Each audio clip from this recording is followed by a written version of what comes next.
Little Redcap.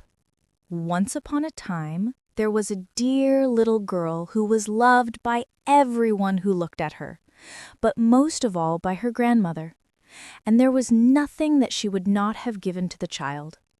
Once she gave her a little cap of red velvet, which suited her so well that she would never wear anything else. So she was always called Little Redcap. One day her mother said to her, "Come, Little Redcap, here is a piece of cake and a bottle of wine. Take them to your grandmother. She is ill and weak, and they will do her good. Set out before it gets hot, and when you are going, walk nicely and quietly, and do not run off the path, or you may fall and break the bottle, and then your grandmother will get nothing. And when you go into her room, don't forget to say good morning, and don't peep into every corner before you do it." "I will take great care," said Little Redcap to her mother, and gave her hand on it. The grandmother lived out in the wood, half a league from the village, and just as Little Redcap entered the wood, a wolf met her. Redcap did not know what a wicked creature he was, and was not at all afraid of him. "Good day, Little Redcap," said he. "Thank you kindly, Wolf." "Whither away so early, Little Redcap?" "To my grandmother's." "What have you got in your apron?" "Cake and wine. Yesterday was baking day, so poor sick grandmother is to have something good to make her stronger." "Where does your grandmother live, Little Redcap?" "A good quarter of a league farther on in the wood. Her house stands under the 3 large oak trees. The nut trees are just below. You surely must know it," replied Little Redcap. The wolf thought to himself, "What a tender young creature! What a nice plump mouthful! She will be better to eat than the old woman. I must act craftily so as to catch both." So he walked for a short time by the side of Little Redcap, and then he said, "See, Little Redcap, how pretty the flowers are about here.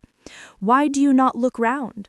I believe, too, that you do not hear how sweetly the little birds are singing. You walk gravely along as if you were going to school, while everything else out here in the wood is merry." Little Redcap raised her eyes, and when she saw the sunbeams dancing here and there through the trees and pretty flowers growing everywhere, she thought, "Suppose I take grandmother a fresh nosegay? That would please her too. It is so early in the day that I shall still get there in good time." And so she ran from the path into the wood to look for flowers. And whenever she had picked one, she fancied that she saw a still prettier one farther on, and ran after it, and so got deeper and deeper into the wood. Meanwhile, the wolf ran straight to the grandmother's house and knocked at the door. "Who is there?" "Little Redcap," replied the wolf. "She is bringing cake and wine. Open the door." "Lift the latch," called out the grandmother. "I am too weak and cannot get up." The wolf lifted the latch, the door sprang open, and without saying a word he went straight to the grandmother's bed and devoured her. Then he put on her clothes, dressed himself in her cap, laid himself in bed, and drew the curtains. Little Redcap, however, had been running about picking flowers, and when she had gathered so many that she could carry no more, she remembered her grandmother and set out on the way to her. She was surprised to find the cottage door standing open, and when she went into the room, she had such a strange feeling that she said to herself, "Oh, dear! How uneasy I feel today, and at other times I like being with grandmother so much." She called out, "Good morning," but received no answer. So she went to the bed and drew back the curtains. There lay her grandmother, with her cap pulled far over her face and looking very strange. "Oh, grandmother," she said, "what big ears you have!" "The better to hear you with, my child." "But grandmother, what big eyes you have," she said. "The better to see you with, my dear."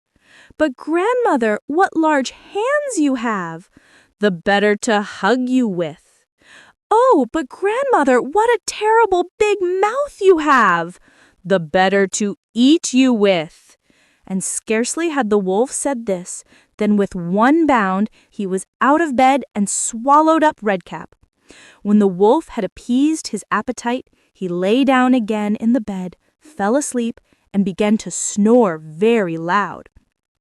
The huntsman was just passing the house, and thought to himself, how the old woman...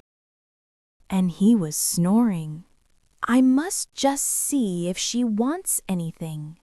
So he went into the room, and when he came to the bed, he saw that the wolf was lying in it. "Do I find you here, you old sinner?" said he.